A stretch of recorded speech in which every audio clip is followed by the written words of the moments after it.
അധികാരികളുടെ ചുവപ്പ് നാടയിൽ കുടുങ്ങി ഒരു ജനതയുടെ യാത്രാ ദുരിതം നീളുന്നു. തകർന്നു തരിപ്പണമായ റോഡ് പുനർനിർമ്മിക്കണമെന്ന കോന്നി കല്ലേലി കൊക്കത്തോട് നിവാസികളുടെ ആവശ്യത്തിന് വർഷങ്ങളുടെ പഴക്കമുണ്ട്.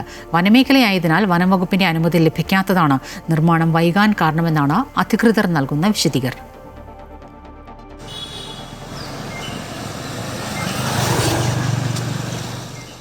കല്ലേലി കൊക്കാത്തോട് റോഡ് തകർന്നു കിടക്കാൻ തുടങ്ങിയിട്ട് കാലങ്ങളേറെയായി. റോഡിന്റെ ഇരുവശവും പൊട്ടി വലിയ കട്ടിങ്ങുകളാണ് രൂപപ്പെട്ടിരിക്കുന്നത്.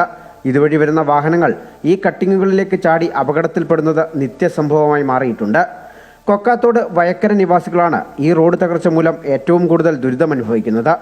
പത്തനംതിട്ട ജില്ലയിലെ പ്രശസ്ത തീർത്ഥാടന കേന്ദ്രമായ കല്ലേലി അപ്പൂപ്പൻകാവിൽ ദർശനത്തിനെത്തുന്ന നൂറുകണക്കിന് ഭക്തരും ഈ തകർന്ന റോഡിലൂടെ ജീവൻ കയ്യിൽ പിടിച്ചാണ് യാത്ര ചെയ്യുന്നത്. കല്ലേലി മാവനാൽ ചെക്ക് പോസ്റ്റ് മുതൽ ഏകദേശം 3 കിലോമീറ്ററോളം, അതായത് കല്ലേലി കൊക്കാത്തോട് മേഖല വരെ റോഡിന്റെ രണ്ട് സൈഡും വളരെ അഗാധമായിട്ടുള്ള കുഴിയാണ്. അപ്പോൾ അപ്പൂപ്പന്റെ തിരുസന്നിധിയിൽ വരുന്ന ഓരോ ഭക്തജനങ്ങളും, വാഹനത്തിൽ വരുന്ന ഭക്തജനങ്ങൾക്ക് സൈഡ് കൊടുക്കാൻ പോലും പറ്റാത്ത ഒരു സാഹചര്യമാണ് നിലവിലുള്ളത്. അതുകൊണ്ട് നിത്യേന നിരവധി വാഹന അപകടങ്ങളാണ് ഉണ്ടാകുന്നത്.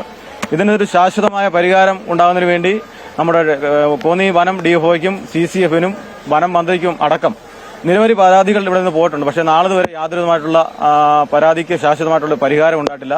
വനത്തിന് നടുവിലൂടെ കടന്നുപോകുന്ന റോഡായതിനാൽ വനം വകുപ്പിന്റെ അനുമതി ലഭിക്കാത്തതാണ് റോഡ് പുനരുദ്ധാരണം വൈകാൻ കാരണമെന്നാണ് അധികൃതരുടെ ഭാഗത്തു നിന്നുള്ള വിശദീകരണം. എന്നാൽ ഈ യാത്രാ ദുരിതത്തിന് പരിഹാരം കാണാൻ വിഷയം അടിയന്തരമായി സർക്കാരിന്റെ ശ്രദ്ധയിൽപ്പെടുത്തുമെന്ന് അടൂർ MLA CV ശാന്തകുമാർ പ്രതികരിച്ചു. മുൻ ഗവൺമെന്റിന്റെ ശ്രദ്ധയിൽ ഞാൻ ഉൾപ്പെടുത്തി അവിടുത്തെ ഗ്രാമപഞ്ചായത്തിന്റെ 6ാം വാർഡിലെ അംഗമെന്ന നിലയിൽ ഞാൻ ശ്രദ്ധയിൽ കൊണ്ടുവന്നു. വനം വകുപ്പിന്റെ CCFന് നിവേദനം നൽകി. അതുപോലെ അന്നത്തെ വനം വകുപ്പ് മന്ത്രിക്ക് നിവേദനം നൽകി. ബഹുമാനായ കേരള മുഖ്യമന്ത്രിക്ക് വരെ നിവേദനം നൽകിയിട്ട് യാതൊരുവിധമായ നടപടിയും സ്വീകരിച്ചിട്ടില്ല. ആദ്യമായി അവിടുത്തെ അപകടം ഒഴിവാക്കിക്കൊണ്ട് ഉത്തരവ് വാങ്ങിച്ചെടുക്കാൻ, അതുപോലെ വനം വകുപ്പിന്റെ അനുമതി ആവശ്യമാണ്. വനം വകുപ്പിന്റെ അനുമതി വാങ്ങിച്ചെടുത്തുകൊണ്ട് ആ പ്രദേശത്ത് ജനങ്ങൾക്ക് ബുദ്ധിമുട്ട് ഇല്ലാതെ പോകുന്ന ഒരു സംവിധാനം ഉണ്ടാക്കണം. അതുപോലെ കാട്ടാന റോഡ് ക്രോസ് ചെയ്ത് പോകുന്ന ഒരു പ്രദേശം കൂടിയായി മാറിയിരിക്കുകയാണ്.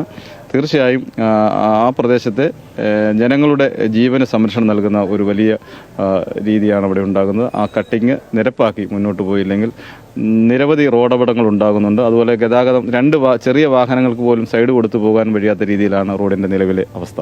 നിയമക്കുരുക്കുകൾ നീക്കി വർഷങ്ങളായുള്ള തങ്ങളുടെ യാത്രാ ദുരിതത്തിന് അധികൃതർ ഉടൻ പരിഹാരം കാണുമെന്ന പ്രതീക്ഷയിലാണ് പ്രദേശവാസികൾ.